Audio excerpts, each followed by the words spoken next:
चित्रकूट जनपद में पत्थर खदान में पहाड़ धंसने से डंपर और जेसीबी चालक मलबे में दब गए हैं, जिससे जेसीबी चालक की मलबे में दबकर मौत हो गई है। हादसे की सूचना मिलते ही डीएम, एसपी, कमिश्नर और डीआईजी मौके पर पहुंच गए हैं और कई क्रेन मशीन लगाकर मलबे को हटाने में जुटे हुए हैं और एसडीआरएफ और एनडीआरएफ टीम को मलबा हटाने के लिए मौके पर बुलाया गया है। मामला भरतकूप थाना क्षेत्र के भौरा पत्थर खदान का है, जहां अवधेश त्रिपाठी नाम से संचालित पत्थर खदान में रात में मानकों को ताक पर रखकर पत्थर खनन किया जा रहा था। तभी सुबह 4 बजे जेसीबी द्वारा पत्थर खदान में सैकड़ों फीट ऊपर खनन कर रहे जेसीबी पर अचानक पहाड़ धंस गया, जिससे मलबा गिरने से जेसीबी मशीन और चालक उस मलबे के साथ नीचे आ गए, जिससे मलबे में एक डंपर ट्रक, जेसीबी और जेसीबी का चालक मलबे में दब गए। गनीमत यह रही कि उस वक्त वहां पर अन्य कोई और मौजूद नहीं था। तभी वह घटना देखते ही डंपर चालक ने इसकी सूचना खदान संचालक को दी, जिसके तुरंत बाद खदान संचालक मामले को दबाने के चक्कर में इसकी सूचना प्रशासन को नहीं दी और खुद मलबा हटाने के कार्य में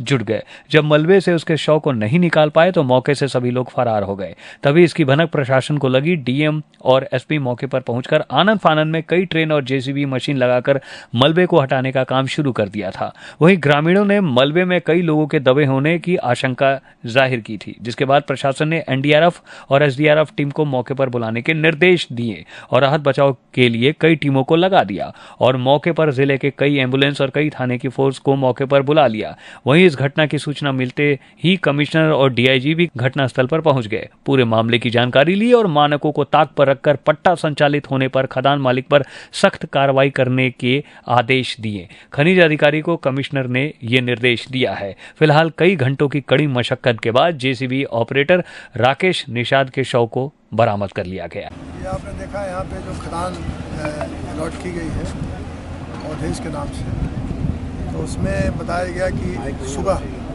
4:30 बजे के आसपास दो जो इनके ऑपरेटर हैं और ड्राइवर हैं, 2 लोग आए थे काम करने के लिए, इसका जो मलबा उठान करने के लिए उठाते हैं।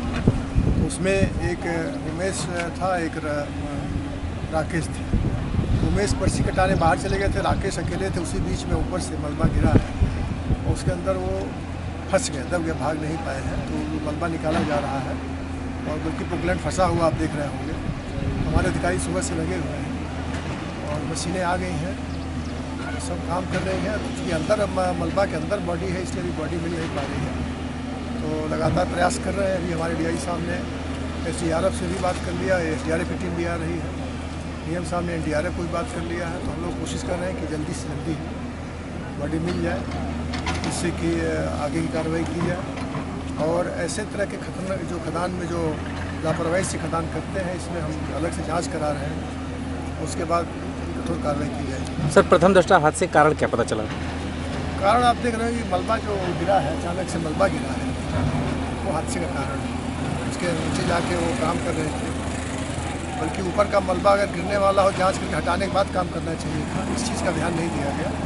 इसके नाते अचानक मलबा गिरा, बारिश का प्रभाव भी था, उसके बीच में आगे वो दब गया। तो रात में सर खनन किया जा रहा है, बता रहे हैं कि मानकों को ताक में रख के ब्लास्टिंग की जा रही है, अवैध ब्लास्टिंग। तथ्यों की विवेचना की जाएगी, जाँच कराई जाएगी, उसमें उसके बाद कार्रवाई की जाएगी। Thank you. ठीक। मेरा नाम योगराज। हाँ, कैसे क्या हादसा हुआ? ये हादसा हुआ है, मशीन लोड कर रही थी, वही लगभग 5 बजे के आसपास। बोल्डर गाड़ी यहाँ पे लगी थी, मशीन इसके और उधर लगी थी थोड़ी।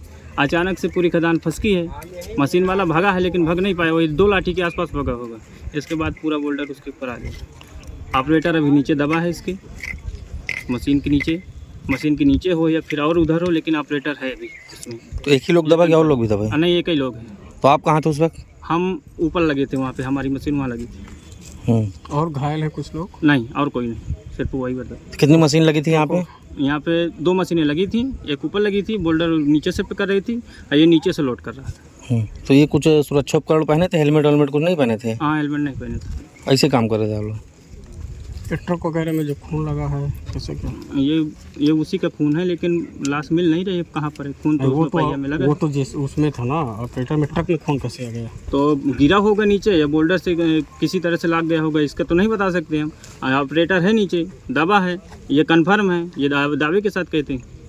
शादी का सीजन हुआ शुरू, जिसके लिए न्यू साड़ी रेडीमेड एम्पोरियम आपके लिए लेकर आए हैं एकदम फ्रेश स्टॉक, जहां आपको मिलेंगे डिजाइनर लहंगे 6000 से लेकर 60000 तक, वहीं हैवी डिजाइनर साड़ियां 2500 से लेकर 25000 तक और हैवी शॉर्ट्स एंड स्टॉल्स भी अवेलेबल। तो आज ही आए Shri new sari and emporium, Holi gate, Mathura. Wedding collection में बहुत सारी नई चीज़ें हमने ऐड करी हैं, न्यू फैब्रिक्स, ऑर्गेन्जा, चिनॉन और आपके नेट के अंदर काफ़ी डिज़ाइनर कॉन्सेप्ट अभी नए आए हैं।